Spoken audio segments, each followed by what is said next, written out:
ताला वबरकातुहू। आरिफ साहब, आपको मिलकर यकीन करें बहुत खुशी भी हो रही है। मेरा नाम भी मोहम्मद आरिफ है, आप भी आरिफ हैं। आने बैठने से पहले खड़े खड़े आपसे एक सवाल है। माशाल्लाह रिज़्क़ के हलाल के लिए आप यहाँ पर देखा मैंने अपनी आँखों से देखा मैंने, पसीना एक हो जाता है। और वैसे मौसम के लिहाज से भी और हबस के लिहाज से भी पसीना जो है पता नहीं कहाँ से गुजर के अपना रास्ता बना लेता है। और माशाल्लाह रिज़्क़ के हलाल के लिए आप यहाँ पर खड़े हैं। कितने अरसे से बात ये कारोबार कर रहे हैं? तो 12 साल माशाल्लाह 12 साल इसी जगह पे। तो माशाल्लाह फिर तो काफ़ी सारा आपके साथ क्राइटेरिया लोगों का बन गया। मकामी लोग फर्नीचर आपसे ही बनवाते होंगे जी इंशाल्लाह सुम्मा अल्हम्दुलिल्लाह। मेरे बेटे ने भी इनसे बात की और इन्हीं से दरवाजे बनवाए हैं। इंशाल्लाह 2-3 दरवाज़ों का और ऑर्डर इनको आज देंगे इंशाल्लाह। बहुत ही नाइस और बहुत ही शफीक इंसान है, मिलते हैं, बहुत ही मिलनसार हैं जी। आप ये बताएं कि अपने काम के साथ साथ आप फिक्र आखिरत की भी फिक्र करते होंगे, नमाज़ें पढ़ते होंगे, दीन इस्लाम की बात करते होंगे। आप नई जनरेशन को, जो नए हमारे बच्चे हैं जो उभर के आपके सामने आने चाह रहे हैं, उनको आप क्या पैगाम देना चाहेंगे?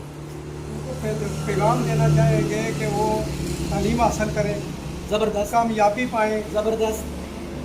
इसलिए कि हम तो मेहनत मजदूरी करते हैं जी जी अगर कोई मुलाजमत या कोई नौकरी नहीं मिलती तो मेहनत करें, जी जी मेहनत से अपना पेट भरें जी। और नेक काम करें, अच्छी बातें करें, बड़ों का एहतराम करें, छोटों से शफ़क़त से पेश हैं। सुभान अल्लाह। और ये जब मुल्क कलमा तय्यबा ला इलाहा इल्लल्लाह मुहम्मद रसूलुल्लाह की बुनियादों पे हासिल किया गया था, अल्लाह इसको कामयाब रखे। क्या ये मुल्क आज वाकई उस पे कायम है या हम अपनी पटड़ी से उतर चुके हैं? नहीं, पटरी से तो उतर चुके हैं, ज़बरदस्त। पटरी से उतर चुके हैं, काफ़ी सारा उतर चुके हैं।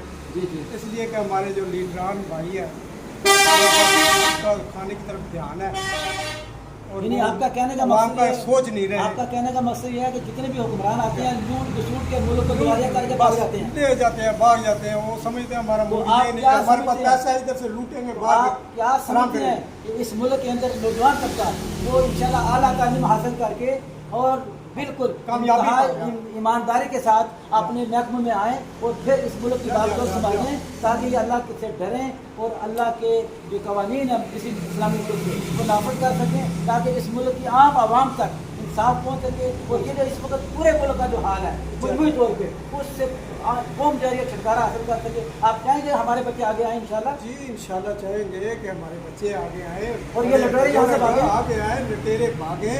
और टेरे भागेंगे कहाँ, यहाँ ही रहेंगे, भागे तब जब बोरियां भरेंगे फिर भागेंगे। नहीं, तो ऐसा नहीं हो सकता कि अगर हम सब लोग मिलकर दुआ करें अल्लाह ताला से तो खमीनी ऐसा आ जाए, अल्लाह भेज दें ताकि इनको फिर वही खमीनी जैसा काम करे, मुल्क एक दफ़ा बिल्कुल सफाया हो जाए। और दुआ तो सब करते हैं, कबूलियत पता नहीं कब होगी। इंशाल्लाह अल्लाह ताला एक है, दुआ करते हैं कि अल्लाह ताला एक अल्लाह दुआ है, उसी से करें। मांगते हैं, उसी से दुआ करेंगे। जी, बिल्कुल। इंशाल्लाह जरूर इस मुल्क में चैनिंग आएगी और ये मुल्क जिन बुनियादों में बनाया गया था इंशाल्लाह ये उस बुनियादों में दोबारा कायम दायम हो करेगा।